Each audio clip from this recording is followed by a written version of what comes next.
Hoy,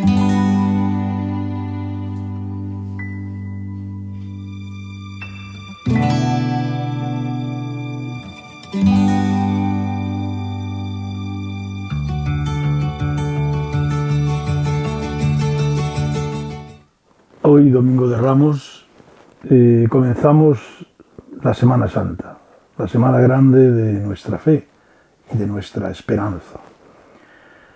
El Domingo de Ramos vamos a ver a Jesús entrando triunfalmente en Jerusalén. Esta es una tradición muy clara, esa entrada triunfal reflejada en los Evangelios. Y es una entrada que sin duda alguna debió de inquietar a aquellos hombres y mujeres de Jerusalén que esperaban al rabino como el Mesías, y así lo recibieron. Pero sobre todo debió de preocupar al establishment, a los sumos sacerdotes, a los escribas, a los fariseos, a todos los que giraban en torno al templo. Y esto debió de ser algo que tuvo un impacto fuerte en Jerusalén, y por eso los evangelios lo reflejan, y que probablemente sea el inicio del final de Jesús, que luego más adelante veremos el episodio del templo en los evangelios, y todo esto será un cúmulo de situaciones junto con las discusiones que va a tener Jesús con el templo, con la gente del templo, van a provocar increscendo el contexto para la llegada de esa pasión, muerte y resurrección.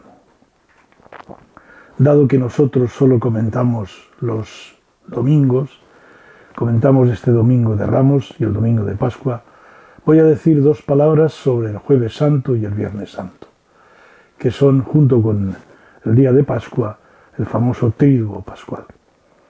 Jueves y Viernes Santo son dos caras de la misma moneda. Y la moneda se llama amor de Dios hacia los hombres por medio de Jesucristo. El Jueves Santo es el amor que dura y perdura y permanece con nosotros y para nosotros por medio de la Eucaristía, por medio del sacerdocio ministerial y sobre todo eso en el contexto del amor fraterno. La segunda cara de la moneda es el Viernes Santo. Es el amor que se entrega sin límites por todos y cada uno de los hombres. Ese amor que se crucifica, ese amor que se autodestruye, como esa semilla que cae en tierra y se pudre para que pueda nacer ese árbol, para que pueda nacer esa planta, para que pueda nacer ese alimento. Jesús, el Viernes Santo, nos da el signo mayor que alguien puede hacer por nosotros, que es la crucifixión. Y finalmente ya hablaremos del Domingo de Pascua. Solamente aprovechar la ocasión para recordaros la situación terrible que vive en estos momentos la tierra del Señor con el tema de Gaza. Eso está provocando que no haya peregrinos y que los franciscanos estén en una situación muy dura, que son los que están ocupándose de los lugares santos. Recordad que el Viernes Santo es la colecta mundial para los lugares santos. Esa colecta es una gran ayuda, la ayuda más importante que recibe la Iglesia de Tierra Santa.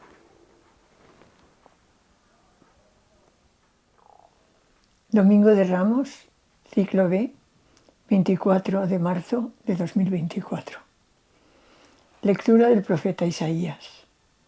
El Señor Dios me ha dado una lengua de discípulo para saber decir al abatido una palabra de aliento. Cada mañana me espabila el oído para que escuche como los discípulos. El Señor Dios me abrió el oído. Yo no me resistí ni me eché atrás. Ofrecí la espalda a los que me golpeaban, las mejillas a los que mesaban mi barba. No escondí el rostro ante ultrajes y salivazos. El Señor Dios me ayuda. Por eso no sentía los ultrajes. Por eso endurecí el rostro como pedernal, sabiendo que no quedaría defraudado. Dios mío, ¿por qué me has abandonado? Al verme se burlan de mí, hacen visajes, menean la cabeza. Acudió al Señor que lo ponga a salvo, que lo libre si tanto lo quiere.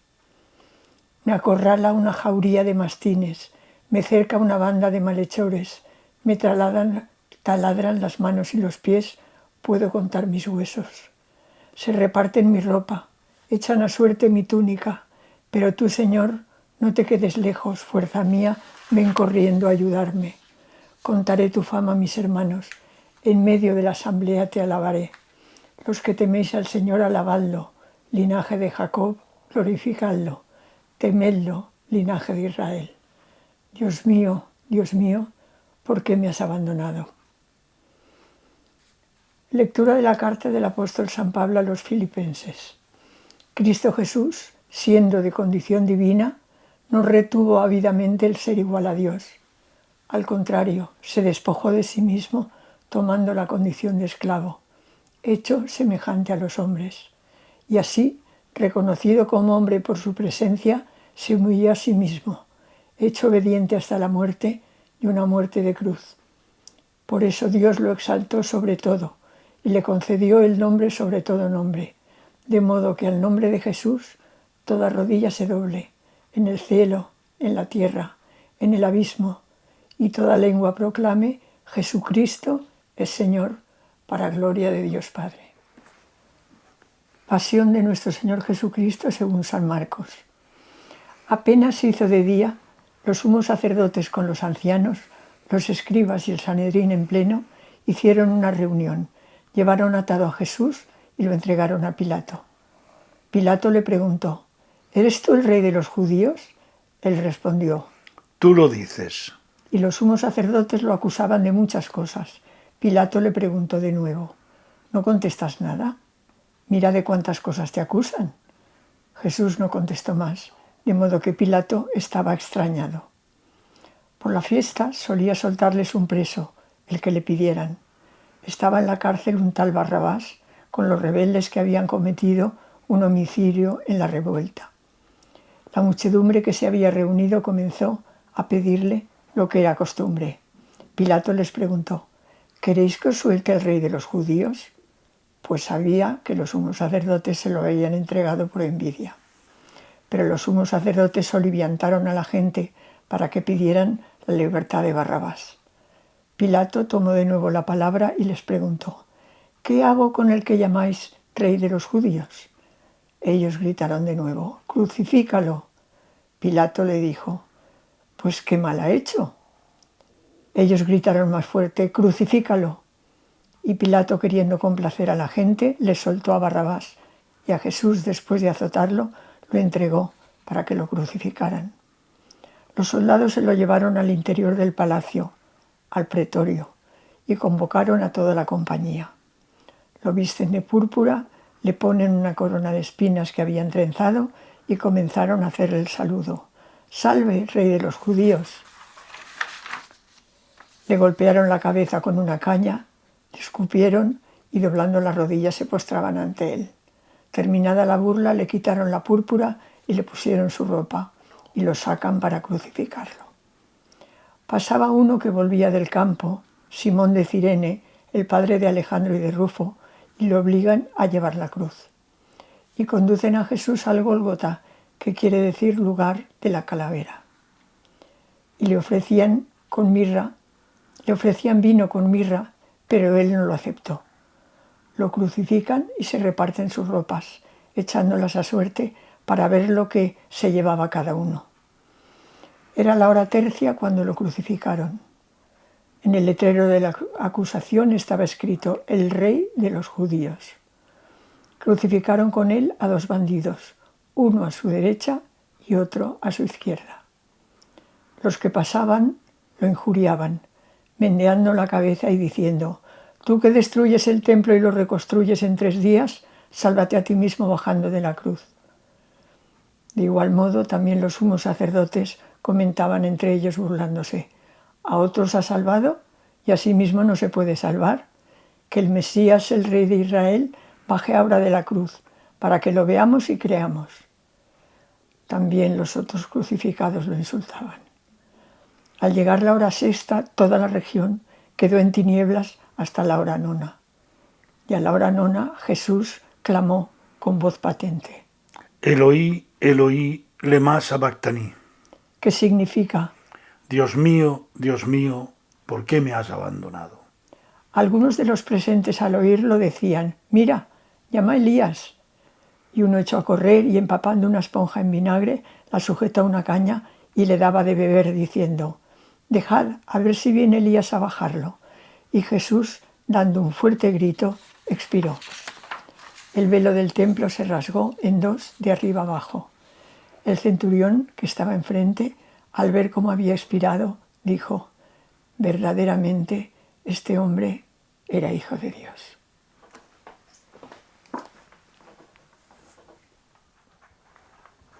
La primera lectura que se hace en este Domingo de Ramos, que generalmente empieza la procesión acompañando a Jesús, es la de la burra, que recordamos cuando vamos a Tierra Santa en Betfagé. Y luego ya en la Eucaristía leemos las lecturas que voy a comentar. Profeta Isaías es el tercer canto del siervo de Yahvé. Estos cantos que están introducidos de una manera un tanto artificial desde el punto de vista literario y teológico en el segundo Isaías, el que nos habla del regreso del pueblo de Israel a Tierra Santa después del exilio de Babilonia. Y ahí tenemos al profeta que nos describe de una manera anticipada, nos describe este siervo, como decía, misterioso, que nos está recordando la pasión de Jesús, que nos está recordando todo lo que él sufrió, ultrajes, salivazos, ofrecí la espalda a los que me golpeaban. Evidentemente esto es un reflejo de lo que después Jesús vivirá durante el momento de la pasión, muerte y resurrección que recordaremos estos días. San Pablo en la carta a los Filipenses nos ha planteado este cántico. Es un cántico que se introduce también de manera bastante artificial en esta carta, en el cual el núcleo fundamental es recordarnos que Cristo Jesús es Dios, pero que se hizo hombre. Y se hizo hombre, ¿para qué? Para que toda rodilla se doble en el cielo, en la tierra, en el abismo, y toda lengua proclame Jesucristo es Señor, para gloria de Dios Padre. Es un canto absolutamente cristológico, en el que vemos el triunfo de la kenosis, del abajamiento, del hacerse hombre, porque ese triunfo del hacerse hombre termina con esa proclamación cristológica. Jesucristo es Señor, el Kyrios de la historia, para gloria de Dios Padre. Y finalmente hemos leído un texto del Evangelio, un breve texto de la Pasión de San Marcos, en lo que se refiere a el juicio fundamentalmente ante Pilato y ante el pueblo, ante los judíos. Solamente dos notas porque ya la lectura es bastante larga. Lo primero es, el texto transcurre entre dos grandes afirmaciones. La afirmación de la pregunta de Pilato, ¿eres tú el rey de los judíos? No olvidéis que el Evangelio de Marcos es con toda probabilidad una catequesis bautismal dirigida al mundo pagano. Pues bien, comienza diciendo, ¿eres tú el rey de los judíos? Y Jesús le dice, tú lo dices. Luego viene todo el interrogatorio y de nuevo se repite la pregunta. La respuesta por parte del pueblo, pero sobre todo de ese pueblo que estaba manipulado por los sumos sacerdotes, es crucifícalo, crucifícalo, la cruz. Y al final del Evangelio, después de varias veces proclamarse y que lo proclamen rey de los judíos, la afirmación fundamental cristológica es de un pagano, el centurión romano. Verdaderamente este hombre era hijo de Dios. Va enlazada con la afirmación que hemos visto en la carta a los Filipenses. Verdaderamente al ver la muerte, un centurión, un pagano, proclama que este hombre era hijo de Dios. Alecés, verdaderamente. Esto es la base fundamental.